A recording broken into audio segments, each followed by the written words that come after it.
What's up everybody, AnimeX here, and in this video, I will be hitting you guys with another Record of Ragnarok video. This is the start of a little mini-series on the channel. I wouldn't even consider it a full-blown series. It's just going over Record of Ragnarok, and it'll be me going through each individual fight that Record of Ragnarok has presented to us up to this point, and I'll be analyzing. What this all includes is basically I'll be going over the choreography within the fight, the abilities that are used, and the importance, thematic relevance, or just importance of the overall series that this fight has.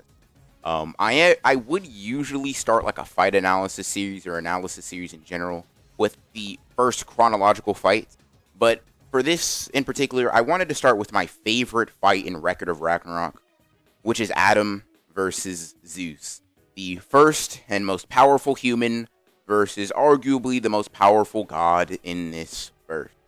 Obviously, I'm just really hype about this. I really do want to get into these, and hopefully that I'm just hoping that these videos do well in general. If you guys couldn't tell just from the way that this video is structured, I will be going into in-depth spoilers on the series, not only what is going to happen like just during this fight and after, but I'll be talking about the results and the consequences of these fights throughout the series. If you haven't read Record of Ragnarok, first of all, you're missing out, and second of all, I do seriously recommend that you read it and come back to this video because it'll still be here back. Anyways, without any further ado, I just want to jump right into the fight, and we'll start off with a scene-by-scene breakdown before we get into the choreography. So, let's jump right into it. In this series, the setup for this fight was quite extensive, and I think it functioned to build a lot of hype for this upcoming fight, seeing as how it's a pretty big fight for the series, and it's something that I would argue probably caught people's attention the most over any other fight within Record of Ragnarok, if I had to say based on my own experience. It starts off with you getting a little bit of a clue onto who will be entering this fight. We get, a little bit of insight, seeing that it is going to be the first human in existence. Obviously, this would be Adam. This is Adam, as in Adam from the Bible, Adam and Eve, Adam.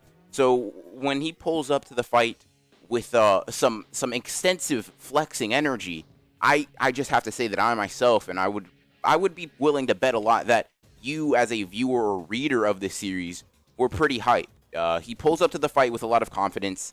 The announcer hypes Adam up a lot. It says that he has rage and wrath for the gods who kicked him out of Eden. And it's just they're hyping Adam up to a very high degree. And honestly, I thought Adam was gonna wash, right? And you could tell that the Valkyrie who had summoned Adam thought Adam was gonna wash whichever god faced him, until it was found out that Zeus would be fighting Adam instead of another god. This catches everybody off guard, especially we, the audience. It does couch off the Valkyrie that summoned Adam as well, although Adam doesn't seem to be sweating it all that much.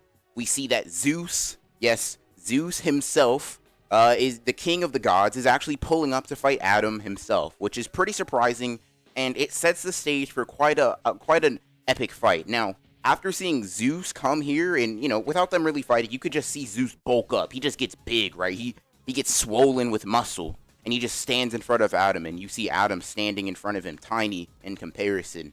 And I have to be honest, I like Adam a lot, right? But when I saw this initially, I was like, oh, never mind. I thought Adam was going to be able to beat everybody, but no, he's going to get washed. Like, he is going to get bodied by Zeus, like the literal king of the gods, right? But we then go into, we get a little bit more hype, right? We see Adam fuse and get a godly weapon. He gets a godly knuckle duster, right? A pretty simple weapon. He's just going to beat Zeus to death with it, apparently. And he even calls Zeus out, saying, like, hey, where's your weapon? Like, I'm about to, you're going to regret not using a weapon in this fight, right? Zeus scoffs this off, and then they get into the fight. Then, I'll get into the abilities and the moves that they use later, but, you'll see the fight as I'm talking. Zeus goes in with quite a few blows. He throws a couple of jabs at Adam, testing the waters. Adam easily dodges this without any expression or seemingly any strain. He just dodges this punch like it's nothing. Zeus then throws out a bunch of punches. He just starts barraging them with attacks, right? Adam is dodging every single one of them without even, any sweat, any effort coming off of him. He's just dodging and weaving all of them, right? Then Zeus comes in with a low kick. He's about to rip Adam's body from under him. And just before it lands, Adam flips out of the way and dodges this.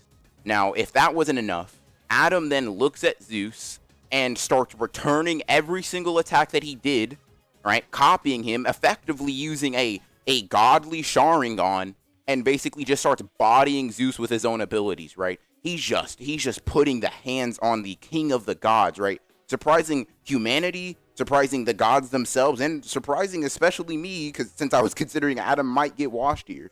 Adam he's just laying hands on Zeus. He's just body slamming him, right? And then we see, Zeus is like, he's getting a little bit, not worried, but he's like, wow, this human, this mortal is pretty strong, right?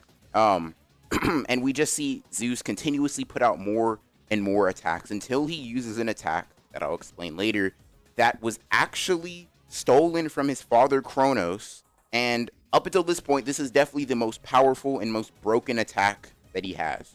So he throws this punch, right, thinking that it'll just have to beat Adam, right? Adam won't have anything, he won't be able to counter this, right? In fact, when Zeus throws this punch, he throws it so fast that even Ares, the god of war within this verse, cannot perceive this punch. And then, as this punch is about to connect to Adam, Adam dodges this and throws a mean right hook that just connects with Zeus's jaw and sends him it just sends his neck turning backward, almost making me think that Adam won the fight, right? In fact, after this punch landed, right, and after Zeus was just turned around, his body was still forward, but his neck looks like it was broken, right? And I was just like, wow, Adam kind of washed, right? Like that, Zeus literally was saying that, like this is like his strongest attack, and he threw it out, and Adam just returned it stronger without any problem. But Zeus keeps escalating the fight, and he keeps going, and he keeps going, and he keeps going, right? And eventually, without getting into too much detail before we break down the abilities, Zeus and Adam come out into a straight duking match, right? Adam has reached his limits of humanity, right? He's starting to get tired. His abilities are starting to wane. And it just comes down to him and Zeus just punching each other in the face. Zeus hitting Adam with multiple blows, and Adam returning them as strong as he can. But unfortunately, Adam loses. He knocks Zeus down. He knocks him out of his ultimate form, but Adam had actually been fighting while dying throughout this entire fight. Like, after Zeus entered his ultimate form and hit him with an attack, it's actually stated that Adam was still punching while he was dead, showing you just how determined Adam was and just how much of just how cool Adam was in general, right? But that's just how the fight went down, and that's how the general altercation went down. But let's move on to the ability, since I think this is where this fight in particular really shined through. Alrighty, now that we went through the general, how the fight went down, gave a basic rundown, I am going to go through the abilities and talk about them, just talk about which one's my favorite, really just explain to you how this fight went down in my eye. Now, some people are wondering, some people that may not have read Record of Ragnarok and are still on this video for some reason, don't really care about spoilers, may be wondering how Adam, a human, is so powerful and so strong that he's able to push Zeus to use his ultimate ability and even, nearly break Zeus's neck with his own attack, right? And the reasoning for this is pretty simple, right? It's just due to the fact that Adam, the first human, was made in God's image, right? That's the lore within the series. Regardless of what you believe, that is what happens within this series. The gods created Adam to be very similar to the gods themselves, which is why Adam is so strong and so fast, even though he's still technically a human, right? Which is why he could return Zeus's blows with so much power and so much speed. But I'll get on to Adam in a little bit. Let's go on to Zeus's abilities, right? Now, Zeus has mainly melee combat, right? Most of his abilities are just either enhance his general hand-to-hand combat or his speed. Most of them don't actually dive into any hacks abilities, anything that you'd see from different verses, right? But I'll still go over them nonetheless. Now, I'll just go down the chronologically. First, we have Meteor Jab. This is a basic punch combo that is just super fast and is essentially meant to test Adam and test the waters, right? Adam is able to dodge all of this and return it, right? Now, the next move that he uses is Divine Axe. This is a follow-up attack with Meteor Jab, and this is a low kick. Basically, Ares says that when this Divine Axe kick is thrown, Adam, is going to get his lower body ripped in half, right? And Adam is able to dodge this, right? So this implies to me that this is meant to, tear off his opponent's lower body if they were to get hit by this, right? So I think the Meteor Jab Divine Axe combo is a pretty interesting one. Now, Zeus also had a little. I'm not sure if it's named. I've actually looked on Zeus's wiki and I couldn't find like a name for this ability. But essentially, Zeus takes a pretty odd stance, right? He turns his neck and he gets in a very weird, strange stance that I'll show up here. And it allows him to move extremely fast into a punch or into a couple of attacks that Adam, of course, like I said in my little fight synopsis, is able to completely dodge and outmaneuver, right? Adam then replicates this and does it to Zeus with even more power. Now, after this, after Zeus has been getting kind of embarrassed in front of his fellow gods, he decides to pull out a move that he actually stole from Kronos, right? Zeus, in this fight, or it's revealed that Zeus fought Kronos, killed him, right? But within their fight, Kronos was able to land a very serious punch on Zeus that was actually able to damage him, right? Zeus then takes this attack and decides to use it against Adam. This fist is known as, or this attack is known as the fist that surpassed time. This is an attack that he stole, like I said, from Kronos, and he says himself that he has all of his respect and resentment for his father packed within it. It's actually, this attack is actually so fast and powerful that it actually surpasses time itself, right? Okay, so let me give you a little bit of context to this, right? Throughout this fight, we see a little bit of a timer. We see like how much time it takes for these attacks to land, right? With the Meteor Jab and with Divine Axe, we see that it's like a picosecond or something extremely small amount of time that passes in between these attacks, right?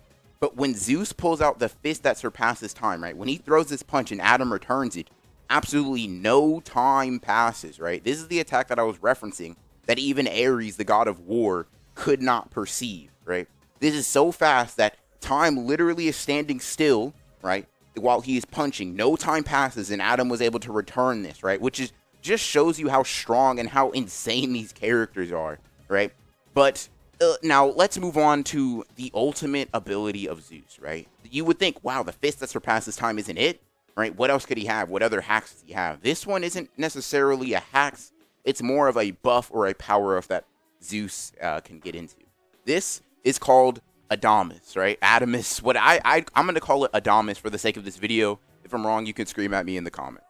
This is Zeus's ultimate technique. This allows Zeus to compress his muscles to a degree that amps him, right? He's basically compressing it to the utmost limit, making himself much smaller, but also much more powerful, right? And it even makes him worthy, like a rival to Adam, to the point where every single punch that he throws out could be an undodgeable one-shot kill if Adam wasn't so skilled and if Adam didn't have his own abilities, right?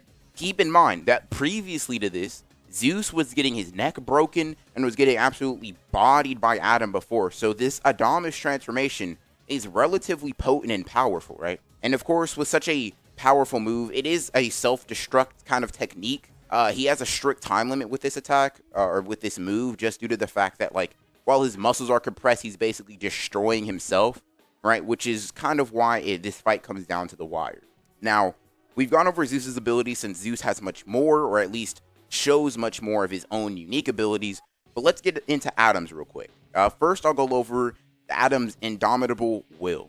Adam is stated, or he has a statement, to be have the strongest will of all humanity, right? Which is pretty impressive considering that each one of these humans that's showing up to fight these gods have a pretty strong will, as you'll see in like my other fight analysis video. But that's the weakest of his abilities, right? We then move on to one of my favorite abilities, right? I just think it's so cool, right? And even the name is cool. Eyes of the Lord, right? This is an ability that gives Adam the ability to copy any move that he has seen, regardless of the speed or the power of this attack.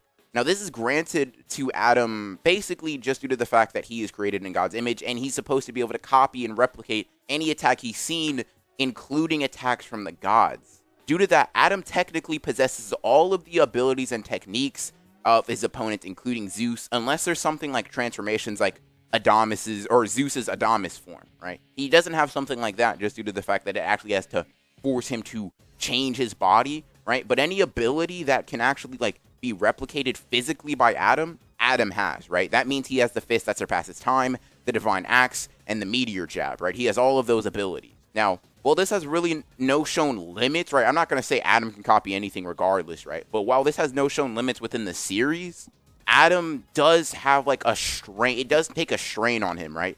Like, it does take a toll on his body and his nervous system, right? Now, what I mean by that is this: Adam seemingly was able to replicate all of Zeus's abilities rather easily, right? But as soon as the Adamas form was entered, and Adam had to dodge, like see through, dodge, and replicate all of Zeus's abilities, it took a massive strain on Adam's body just due to the fact that Adamas was actually stronger than Adam was, right? Adamas form Zeus was actually too much for Adam. So Adam was essentially going over 100% of his capacity throughout the fight, right? And then he just kind of lost due to sheer like bad luck on his end, person. Like, I mean, it's kind of like literally the point, right? Zeus even says like Adam would have won the fight if it just came down to endurance, right? The way that Adam actually loses is that some blood comes off from Zeus's mouth, right? And this blood hits him in his eye, right? Which basically negates his eyes of the Lord, which means that he becomes blind. And then like this new ultimate form Zeus just starts putting the hands on him, right? But even still, Adam brings the fight pretty close because he's able to grab Zeus's head and they start just duking it out, right? But I think Adam would have won if it didn't come down to bad luck. But now that I've, gone over all of the abilities and all of the like the techniques that they use within the fight, it is time to go on to the importance of this fight. Now, the final and arguably shortest segment that I'll have in this video or in this series is the importance of this fight breakdown. Now, first things first, right? Obviously, like I said, I'll be spoiling how this affects the outcome of the series so far. So if you're still here, I mean, you've just been going through a plethora of spoilers. So moving on. Anyways, we see that after the loss of Adam, after Adam dies in this fight with Zeus, we see that humanity is down in the dumps, right? We see that like humanity's strongest option, right? The father of humanity himself lost to Zeus, right? So it just makes them fall into despair, right? Especially since in the first match that happened, Thor, another god, was able to body slam, the humans' representation, right? So that puts the human to god ratio of wins is humans have 0 wins, right? And the gods have 2 wins. Due to the nature of how this is working, right? If the gods win like 5 more times, right, they will completely and utterly win this fight in this tournament, right? And that'll get humanity killed. So this puts the humans in a pretty rough position, right? They've already put out what they think is their strongest candidate, and he just got washed by Zeus, right? He lost. So this just puts him in a pretty bad position. Now, the gods actually do get a little bit of insight off of this, right? Just simply due to the fact that Adam, a mere human, was able to kind of beat down and earn the respect of the king of the gods, Zeus, right? So that does put into perspective the gods, how strong humanity could possibly. Like I said, since Adam is also technically the father of the human race, every single human in the sands did feel a sense of dread and sadness when their proverbial father died. Now, I want to keep this segment rather short just because I have been going on and on for this video, and I don't know how people are going to respond to the length, so I'm just going to test it, play with it, and hopefully you guys like a longer video that's a fight analysis. But that's all I have. Now, like I said, that is the video for today. If you guys did enjoy, want more Record of Ragnarok videos in general, and want more Record of Ragnarok fight analyses, hit the like button, do your thing in the comment section down below. Just let me know, show your support to these videos, right? If you guys, want to see more of it, consider subscribing and hitting the bell so you don't miss out on more content. And, just let me know, I'm genuinely curious to know about your thoughts about this fight. Is this your favorite fight? Is this your least favorite fight somehow? Is Adam your favorite character? Zeus your favorite character? I'm just curious about your thoughts about my video and the Record of Ragnarok as a series. Like I said, if you guys want me to continue analyzing Record of Ragnarok and continue going through these fights and just talk about the series, let me know by supporting this video, right, and supporting any previous Record of Ragnarok videos that I have posted. Main one I'm talking about is my initial thoughts on Record of Ragnarok, as that shows me that, you guys want these videos, so I'll keep putting them out for you. With that out of the way, that is all I basically have for you guys today. I am going to start linking some of my social media again down in the description. Main thing is my Twitch channel, considering, I'm a stream on Twitch about once a week, right, on the weekends. My Twitter, I'm also being pretty active on, and my Instagram. I'll leave the links to all those down in the description below. So if you guys are interested in interacting with me more, and don't mind hanging out sometimes, I'll leave links to those down in the description below. And like I said, that is all I have for you guys today. As usual, I hope you guys enjoyed the video, and as always, guys, this is AnimeX signing off.